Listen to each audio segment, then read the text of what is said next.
They say there is only one monastery on Mount Perciriano, the Sacra di San Michele. Pilgrims climb the stone paths, they take pictures of the towers, they marvel at its arches. On maps, it is the only monastery drawn. But those maps are lies. There's another place, hidden deeper in the shadow of the mountain, cut from every record. The villagers call it the Silent Monastery. I was sent there, chosen not for holiness, but because I endured what others could not. The climb was brutal. Snow pressed into my lungs. The wind clawed at my robe. At the summit I saw it, a courtyard of stone half buried in ice. And at its center, a bell taller than a man, carved from dark wood blackened with age, the silent bell. It was bound by chains, yet no rope hung from its tongue. Abbot Silas stood waiting at the gate. His beard was white as frost, his eyes hollow from years without rest. He spoke as I entered.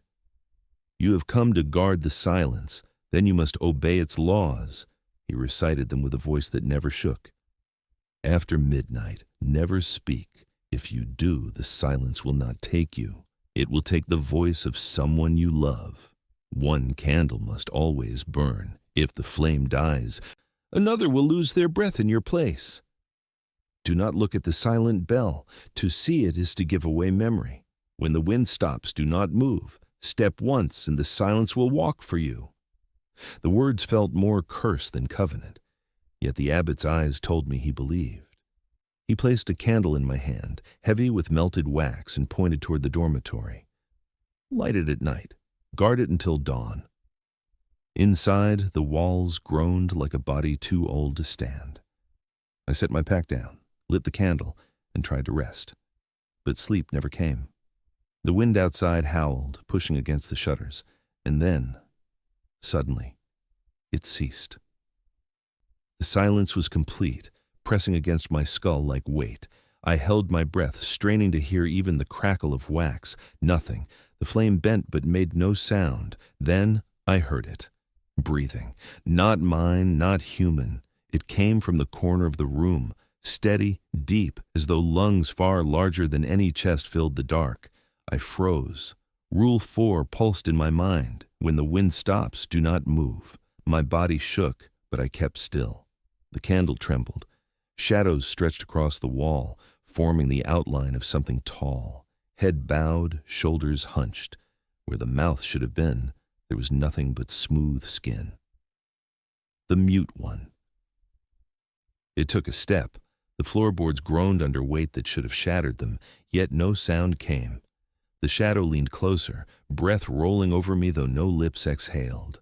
My heart pounded so loud I thought it would break the law on its own.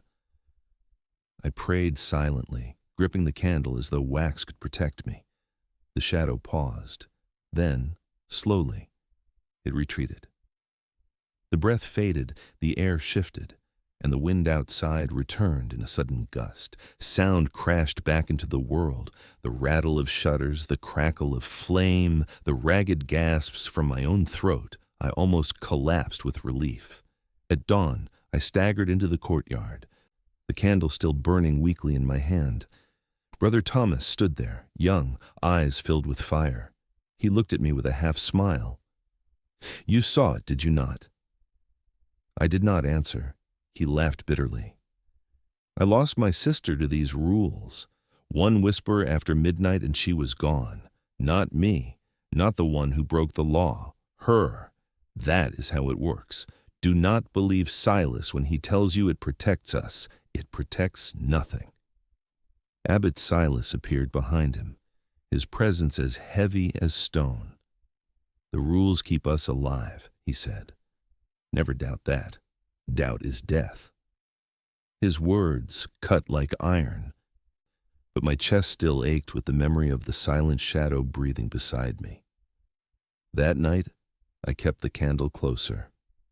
The day after my first night in the monastery, the air was sharp with frost. Snow drifted across the courtyard, and the monks gathered for prayer. Abbot Silas stood at the altar, his voice steady, repeating the same vow I had heard on arrival.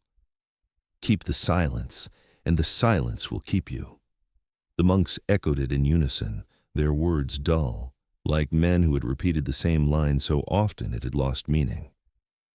Only Brother Thomas stayed silent, his jaw tight, his hands clenched at his sides. After the service, Silas gathered us in the refectory. The walls sweated damp, the ceiling bowed with age. He laid his hand on the table, the veins standing out like roots beneath his skin. "You must understand," he said, his gaze sweeping over us. "The rules are not superstition, they are covenant. Without them, we are dust." His words struck me like stone. I thought of the shadow breathing in my room, the way silence crushed sound, until even my heartbeat betrayed me. I knew the rules had power, but the question gnawed at me. Who did they serve? Thomas spoke at last, his voice bitter. My sister followed the rules. She lit her candle, she prayed, she obeyed. And still she vanished. "Tell me, Father, which covenant took her?" The refectory stilled. Even the fire in the hearth seemed to hush. Silas's eyes hardened. "She vanished because someone else broke the vow. The silence must be fed, Thomas. If one falters, another pays." Thomas slammed his fist against the table. "That is not protection, that is slaughter." Silas rose to his full height, his shadow stretching across the wall. "It is exchange. Better one voice than many. Better one life than all. That is why we endure while the villages below wither." I watched the young monk tremble, anger and grief twisting his features. For the first time I understood his bitterness. The rules did not shield him, they had taken from him. Later that evening, I found Thomas in the cloister, snow gathering in his hair. He leaned against the wall, his breath visible in sharp bursts. "You saw it," he said without looking at me. "You know the rules do not protect us." I hesitated. The memory of the mute one's shadow still clawed at me. "I saw something, but I do not yet know what it means." He turned, his eyes hollow. "It means the silence will always take what it wants, and Silas will always call it God's will." Before I could answer, footsteps approached. Sister Rosa emerged from the shadows, her cloak pulled tight, a bundle of papers hidden beneath her arm. She glanced around before speaking. "Not here. Come with me." We followed her into the library, a cold chamber carved into the rock. The shelves sagged under the weight of ancient texts, their spines cracked, pages yellowed. Rosa laid her bundle on the table and unrolled it carefully. "These are records the abbot does not show," she whispered. "Every disappearance from the villages below, every family shattered, they all match the nights when the rules were broken." She pointed to a list of names, dates scrawled beside them. My stomach clenched as I read the pattern. Children, mothers, whole families, gone on nights of silence. Thomas leaned closer, his face pale.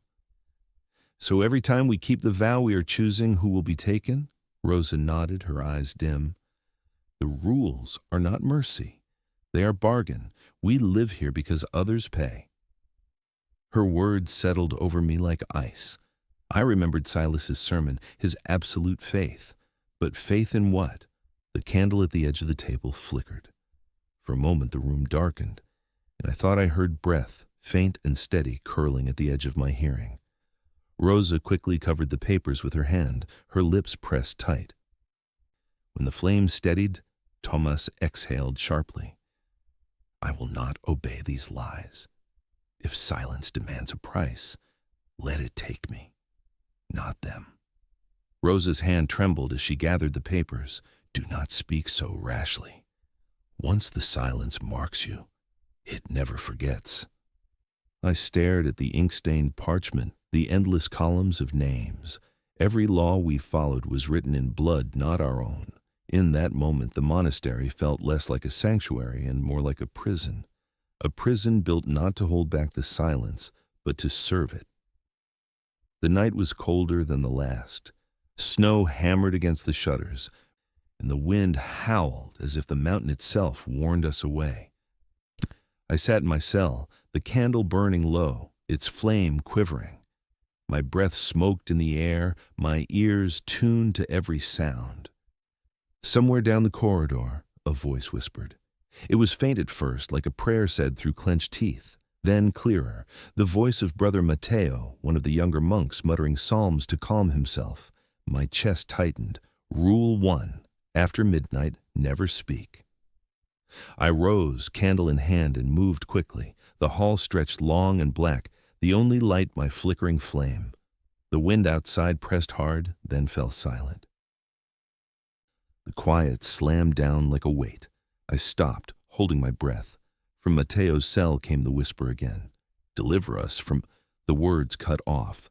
The silence deepened, not empty, but full, as if something vast leaned closer to listen. My ears rang with it. I forced myself forward, pushing open his door. The room was dark. Matteo knelt by his bed, lips still moving, but no sound left him. He clawed at his throat, wide-eyed, panic twisting his face. His candle guttered out, smoke curling upward without a sound. And then I heard it. Not in the room, not near us, but far below the mountain. A cry, muffled, distant, breaking into silence mid-scream. The air returned all at once. Matteo collapsed, gasping though no voice came out. He had been silenced. At dawn, distant bells tolled from the valley, muffled by snow and wind. But in the village at the foot of the mountain, people gathered in grief. A child had vanished from her bed. No door opened, no footprints marked the snow.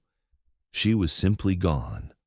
Word reached us by noon. The villagers wailed in the square, begging for answers. Abbot Silas stood on the monastery steps, his face unmoved. The silence takes what is owed, he said, one life in place of another. That is how we endure. His calm voice cut deeper than any scream. Brother Thomas shoved his way forward, his eyes blazing. Endure?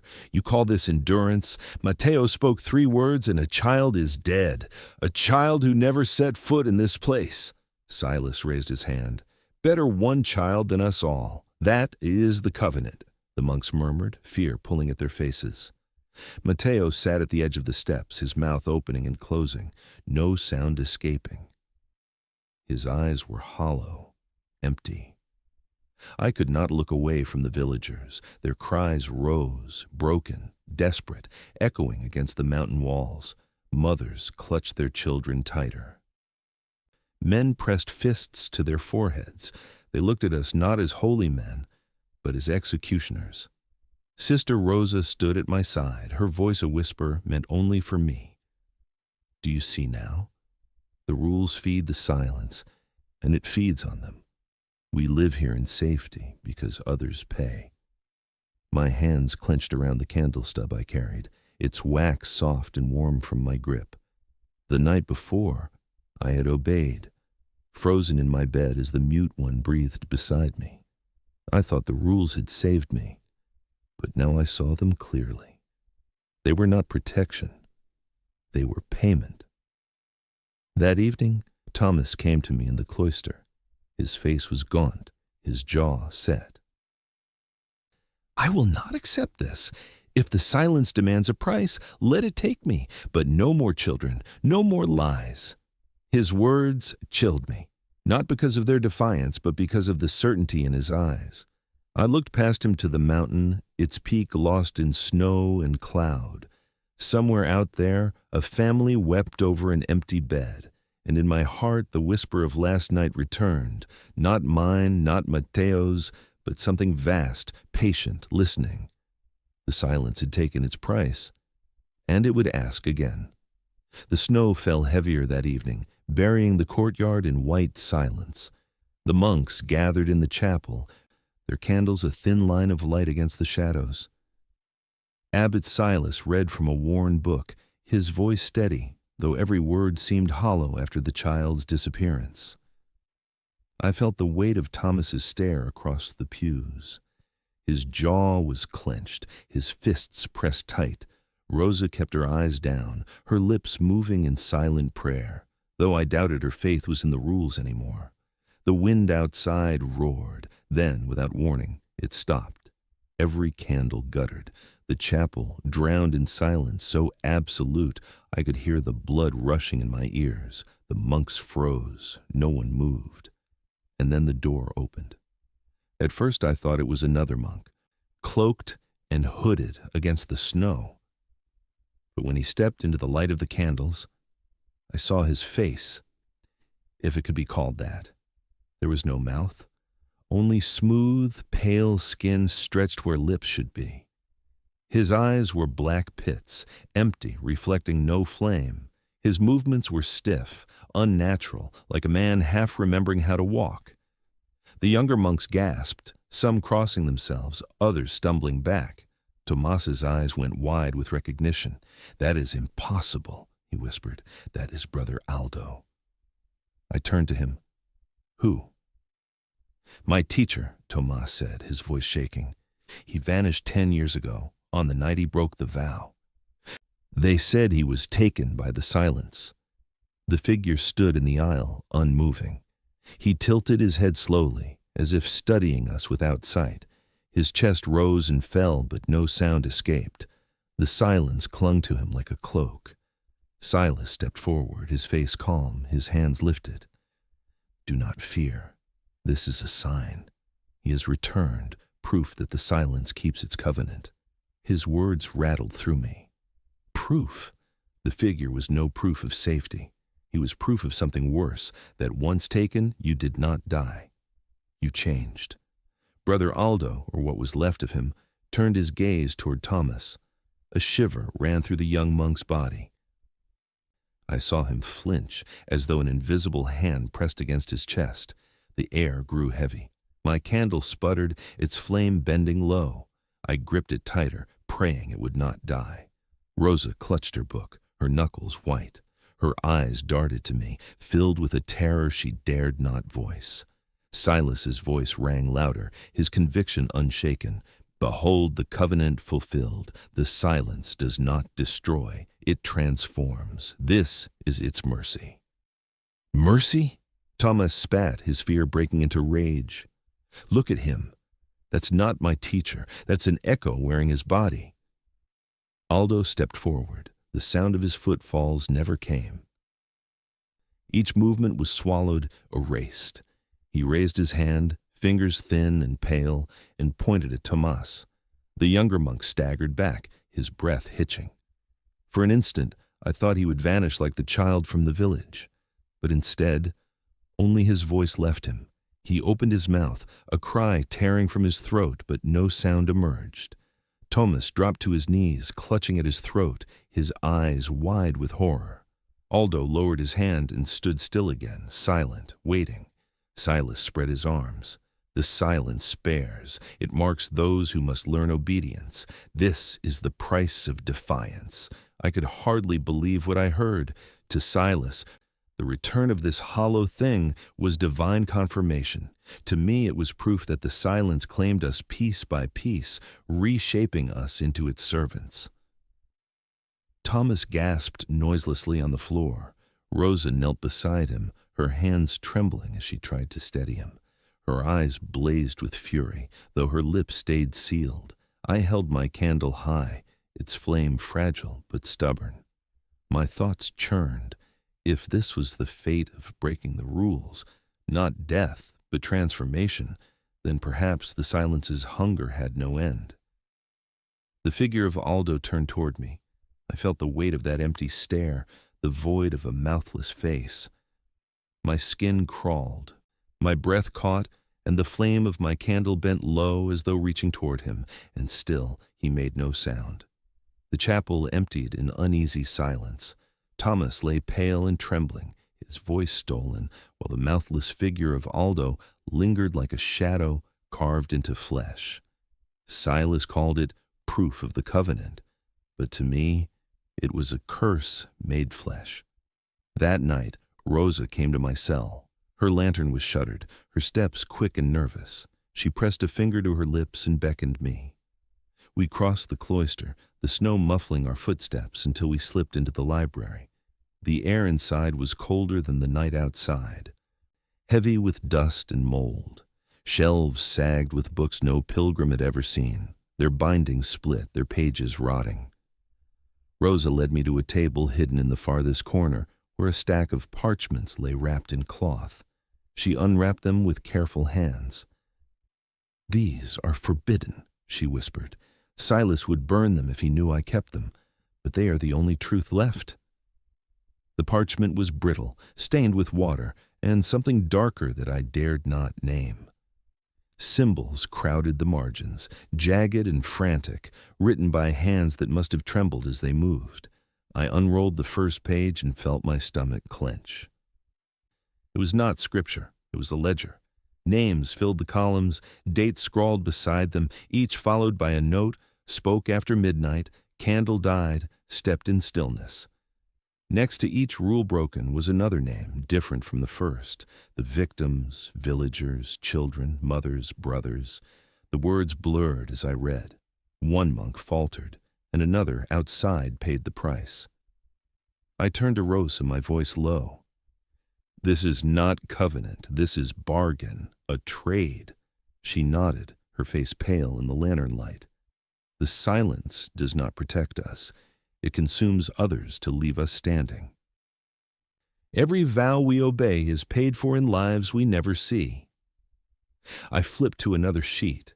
At the top, written in a hand darker than ink, was a line that made my skin crawl. "The silence takes what is given. The silence takes what is owed." Beneath it were sketches, circles, runes, marks I had never seen in scripture. At the center of one drawing stood a figure, tall, faceless, shoulders hunched, the mute one. Rosa's hand shook as she pointed to the margin. "This symbol is older than the monastery. It is not Christian. It was carved into the mountain long before the first monk came here. The bell was built over it to hide the mark." I stared at the sketch of the silent bell, drawn without a clapper. Beneath it were words scrawled in red. "The bell does not ring. It erases." The air seemed to tighten around me. "Then who wrote the rules?" I asked. Rosa's voice dropped even lower. "Not the saints, not the church. The first rules were carved by the ones who vanished, the ones who lost their voices. They returned as hollow men like Brother Aldo. It was they who gave us the laws. It was the silence speaking through them." The thought turned my stomach. The rules we obeyed, the vows Silas called holy, they were not divine. They were dictated by the silence itself. I gripped the edge of the table, my knuckles white. "Then we have never been guarding against it. We have been feeding it." Rosa's eyes glistened in the dim light. "Yes. Every candle we burn, every word we hold back, every step we freeze, it all strengthens what waits in the dark. We are not its jailers, we are its priests." The lantern flame trembled. For a moment I thought it would die, and I felt panic claw at me. Rosa quickly shielded it with her hand, her breath sharp. I closed the parchment, the brittle page crackling like bone. My thoughts reeled. Silas's faith, Thomas's rage, Rosa's fear. They all pointed to the same truth. The rules were not salvation. They were chains binding us, not the silence. From the shelves above, a book fell with a dull thud. We froze. Rosa's lantern shook in her hand. In the doorway of the library, a figure stood. Brother Aldo. The mouthless face stared at us, silent, patient, as though listening for a sound to take. The snowstorm raged through the night, shaking the monastery walls, but inside the cloister, the silence was heavier than the wind. After the discovery in the library, Rosa begged me not to speak of it. We returned to our cells with the weight of dread pressing on us. But Tomas did not sleep. At midnight, I heard the scrape of his door. I stepped into the corridor, candle in hand. His figure stood at the far end, his shoulders squared, his face gaunt with fury. "Where are you going?" I hissed. He turned to me, eyes burning. "To end this." And before I could stop him, he strode into the chapel. The monks stirred from their beds, drawn by his steps, their candles flickering in the cold draught. Abbot Silas appeared, his robe dragging, his face dark with rage. "Thomas," he growled, "you know the law. After midnight, never speak. Do not test it." Thomas raised his chin. His voice was steady, though his hands trembled. "The law is not God's. It is silence itself. I will not obey a lie." Silas's crucifix gleamed faintly in the candlelight. "Hold your tongue, boy. The silence is listening." But Thomas spread his arms wide, and his voice rang through the chapel. "Let it listen. I will not bow to it. If a price must be paid, then let it take me, not children in the valley." The monks gasped. The candles flickered, then bent as though pulled by a breath that filled the whole chamber. The wind outside stopped. The silence fell like a blade, cutting every sound from the air. The monks clutched their throats, wide-eyed. The candles no longer crackled. Even the fire in the brazier burned without a hiss, and then it appeared. The mute one stepped through the chapel doors, tall and hunched, its skin pale as bone, its face smooth where a mouth should be. Shadows clung to its body like smoke. Behind it came another figure, the mouthless husk of Brother Aldo, following like a servant. The monks collapsed to their knees. Silas raised his crucifix, shouting prayers, but no sound left his lips. His mouth moved, his face twisted with effort, yet the silence consumed every syllable. Thomas stood firm. He shouted again, his words strong, even as they vanished into the void. "Here I am. Take me!" The mute one tilted its head. It raised a hand, long fingers pale and stiff, and pointed at Thomas. The air shivered.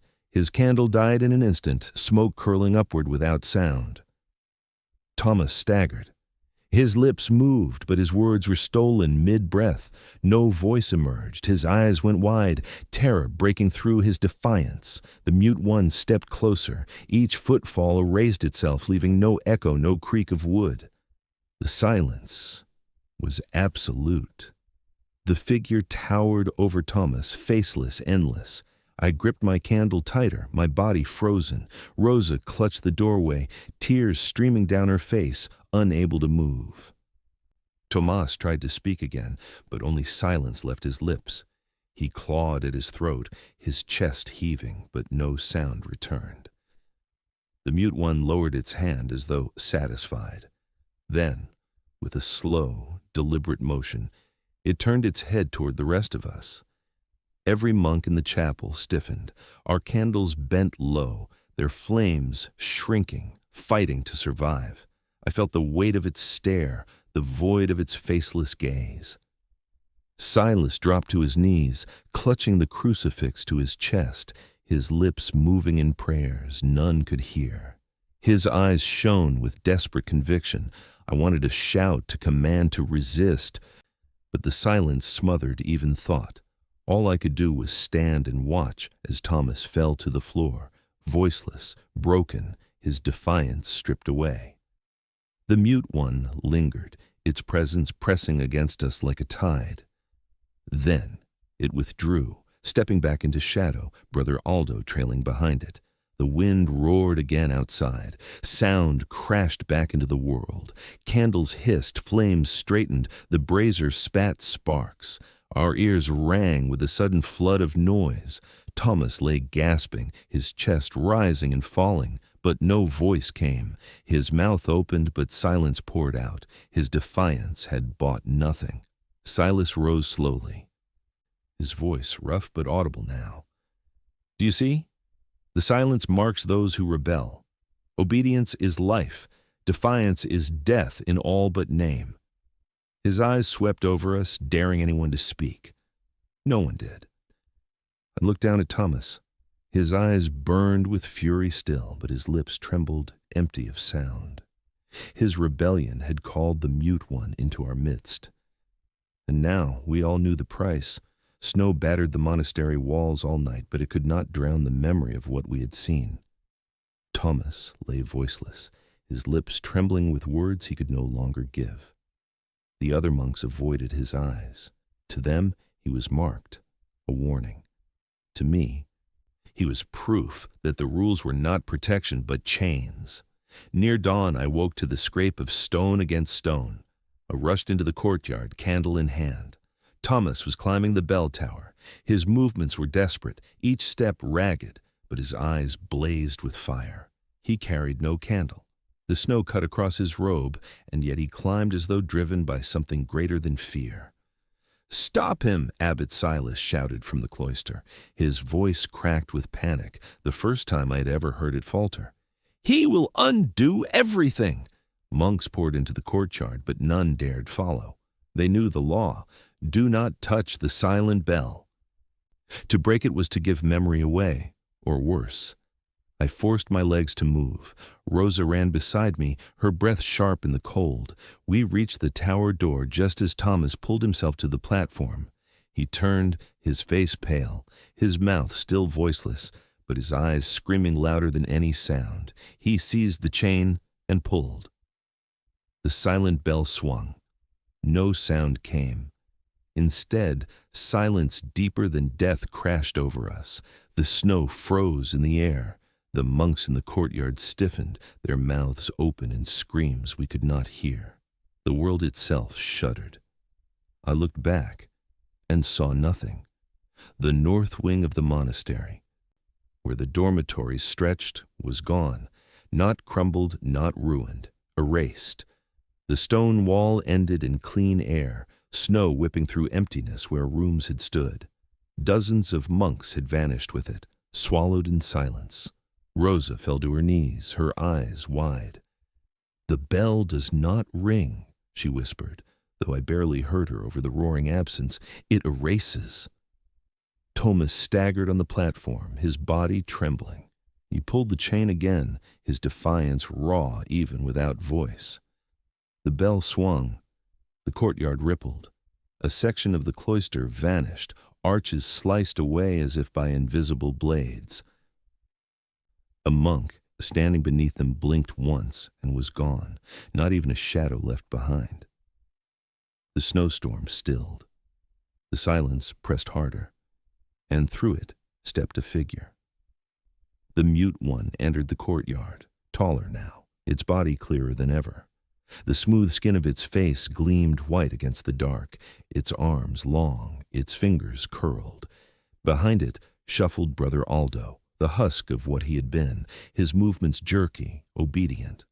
The monks fell prostrate, clutching their crucifixes, praying though no sound emerged. Silas raised his arms, his voice lost in the silence, but his expression fierce with faith.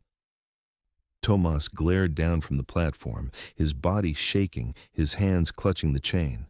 His lips moved, forming words no one could hear. His rage was louder than any voice. The mute one looked up, its faceless head tilted, acknowledging him. Rosa gripped my arm, her voice cracked. "If he pulls again, there will be nothing left." I stared at Thomas, torn between terror and pity. He had lost his sister to the silence, his voice to defiance. Now he sought to destroy the covenant altogether, even if it meant erasing us all.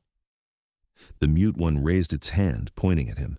The chain quivered in his grasp. The bell swayed once more. But this time, Thomas faltered, his strength drained. He collapsed against the railing, his hand slipping from the chain. The bell stilled. The silence lingered, thick and absolute. The courtyard was broken, the monastery torn open to the storm. Dozens were gone, whole walls erased, yet still the silent bell loomed, waiting for another hand to pull its chain. The mute one stood unmoving, as if patient, watching. The wind returned, weak at first, then stronger, carrying the hiss of snow. Sound bled back into the world. I gasped as though surfacing from drowning. The monks began to sob. Silas fell to his knees, his face ashen. Rosa pressed her forehead to the ground, whispering prayers with trembling lips. And Thomas hung from the railing above, his body weak, his mouth still voiceless, his eyes full of fury and grief. The silent bell did not ring, but we all knew it had spoken. The courtyard was a wound in stone. Snow drifted into empty air where the dormitories had once stood, their walls erased clean as if cut from the world. The monks wept, their voices ragged now that sound had returned. Thomas clung to the bell tower railing, his body weak, his mouth still voiceless. Abbot Silas stood at the center of the ruin, his robe torn by the wind. His face was pale, but his eyes burned with conviction. He raised his arms. "The silence has spoken," he said. "It has demanded a greater vow. We will answer." The monks gathered close, desperate for guidance. Fear made them cling to his every word. Silas's voice grew louder, almost triumphant. "For 3 days and nights, no word will be spoken within these walls. No prayer, no chant, no cry. Silence will be our shield. Only then will the covenant hold." A murmur rippled through the survivors. Some nodded. Others bowed their heads in weary acceptance. Rosa's face went white. She grabbed my arm, her nails biting into my sleeve. 3 days of silence? Do you know what that means?" I shook my head. She pulled a parchment from her book, one of the forbidden pages. Her voice was a whisper, urgent. "Here, read." The ink was smudged, but the words were clear enough. "The more silence is kept, the stronger it grows. The longer voices are stilled, the deeper the mute one breathes." My stomach turned. "This is not a shield. It is an offering." Rosa nodded, her eyes glistening. "Yes. He wants us voiceless. He feeds on what we withhold. If Silas leads them into this vow, the mute one will not be contained. He will be nourished." I looked at the monks, their faces hollow, clinging to Silas as if he were salvation. They did not know they were preparing themselves as a feast. Silas raised his crucifix high. "The bell has erased our weakness. The silence has shown its mercy. We will give ourselves fully, and we will endure." His words struck the crowd like chains. Monks dropped to their knees, some covering their mouths with trembling hands as if already beginning the vow. Thomas stumbled down from the tower, his steps uneven. His eyes burned with fury. He reached Silas and struck him across the chest, voiceless screams tearing from his throat. His fists shook with rage, but no sound came. Silas caught him by the shoulders, his expression both stern and pitying. "You are already marked, Thomas. You are proof of what happens when faith falters. Do not drag the rest of us into ruin." Thomas shoved him away, his chest heaving. His lips formed words I could not hear, but his eyes told me everything. He will not stop until this place is ashes. Rosa turned to me, her whisper desperate. "We must do something. If the vow is kept, the mute one will rise. But if we break it, the silence will take us." The choice weighed like iron in my chest. That night the monastery was stiller than I had ever known. No prayers echoed in the halls. No chants rose from the chapel. Even the footsteps of the monks seemed swallowed before they touched stone. Candles burned, their flames mute, their wax dripping in silence. The silence was not absence. It was presence. It pressed against the walls, coiled in the corners, breathed through the cracks. I lay in my cell, staring at the candle, its flame bending toward me as though drawn by my breath. The memory of the mute one lingered in my mind, its faceless head tilted, its presence swelling with every moment of quiet. From outside, a shadow passed beneath my door. Footsteps, no, the echo of footsteps, moved down the corridor. I rose, candle in hand, and stepped into the hall. The figure of Brother Aldo stood there, mouthless, eyes black. He did not move, but I felt him listening, drinking in the silence. Behind him something larger stirred. The air shifted, heavy and cold. Rosa appeared at my side, her candle shaking. She whispered so faintly I barely heard. 3 days of this, Leonardo, and he will walk free. Her words sank into me like stone. We were not keeping the covenant. We were feeding it. The first day of silence pressed down like a shroud. No word passed the lips of the monks. No prayer echoed in the chapel. The wind outside raged, but within the monastery all was still. By the second day, the air had thickened, heavy and strange. My own breathing felt stolen, each inhale a theft from something larger. Rosa's eyes grew hollow, her lips cracked from holding words back. Thomas wandered like a shadow, his mouth opening soundlessly, rage burning in his eyes. On the third night, the silence broke its boundary. I woke to find my candle bent low, its flames stretching toward the door. The air was colder than stone. I rose, clutching the stub of wax, and stepped into the corridor. The monastery had changed. Shadows pooled unnaturally, stretching long where no light fell. The walls trembled as if made of breath, and at the end of the hall, a figure moved, the mute one. It stood taller than before, its pale form clearer, its faceless head turning toward me. Where its mouth should have been was only smooth skin, yet I heard its breath in my chest. Behind it shuffled Brother Aldo, silent, obedient, his empty eyes fixed on nothing. The other monks emerged from their cells, drawn like moths. They fell to their knees, their lips sealed. Abbot Silas raised his crucifix, his eyes bright with mad conviction. "The silence has come," he whispered, though the sound barely reached. "And it will spare us if we remain still." But the mute one did not spare. It raised its hand, long and pale. A monk cried out without meaning to, a choked gasp, and in that instant he was gone. Not slain, not struck down, erased. The space he had filled was empty. His candle toppled to the floor. The others trembled, clutching their throats, refusing to breathe too loud.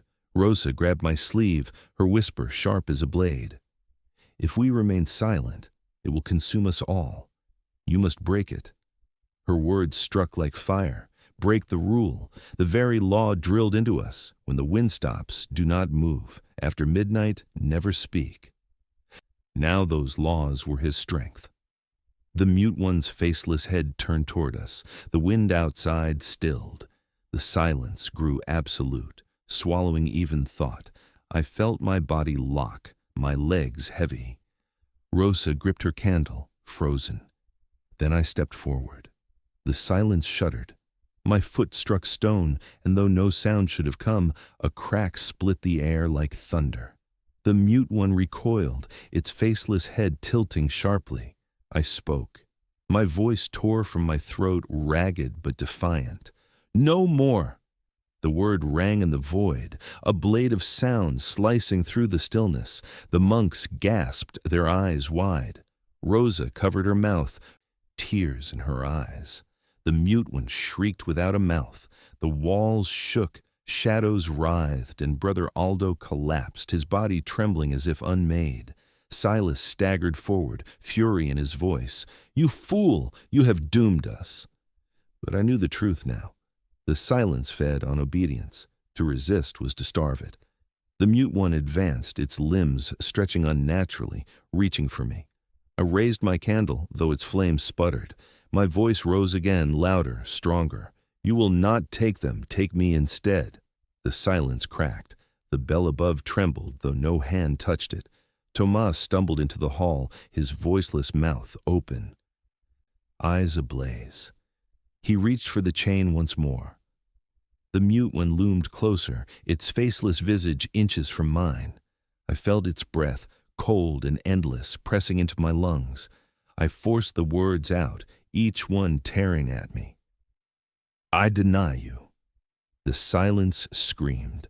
Walls split, snow blasted through the roof, candles shattered. The monks fell to the ground, clutching their ears, though no sound should exist. Rosa clung to me, her eyes wide with terror. The mute one staggered, its form unraveling, its outline blurring into smoke. I had broken the covenant. I had broken myself, and the silence knew my name. The silence recoiled. For the first time, it bent back, retreating from my voice. The mute one staggered, its faceless head tilting as if in pain. The monks clutched their ears, though there was no sound, their candles swaying wildly. And in that brief fracture, I looked upward. The silent bell loomed above, chained and waiting. It did not ring. It erased. I knew then what had to be done. Rosa's eyes locked on mine, filled with terror. She shook her head, mouthing words I could not hear, tears cutting down her cheeks. I gave her one last look, hoping she would understand, even if she would not remember. I ran for the tower. My legs burned, every step dragging as though the silence tried to hold me back.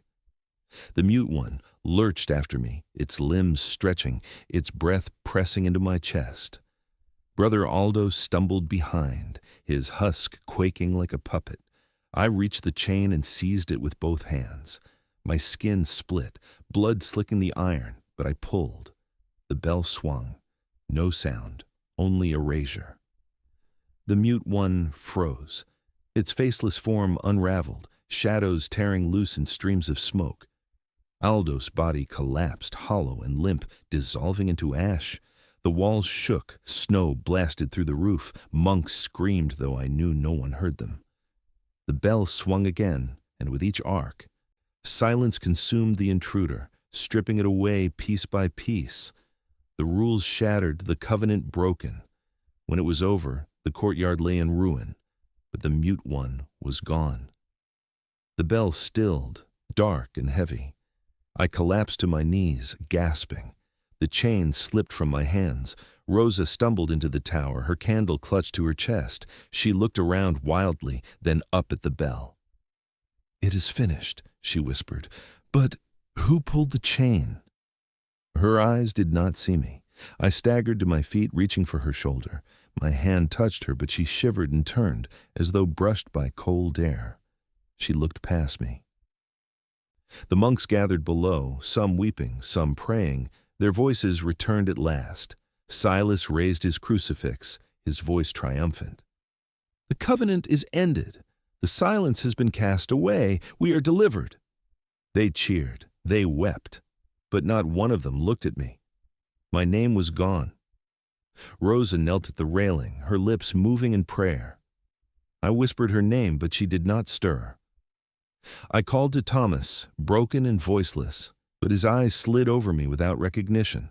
I existed, but not to them. The bell had spared me flesh, but it had taken my place in their memory. My sacrifice was not death, it was erasure. I walked out into the snow as dawn broke, the mountain blazing pale beneath the rising sun. The wind cut my face, but I welcomed the sting. Behind me, the monastery rang with voices again, free of silence, free of the covenant. And yet I walked alone.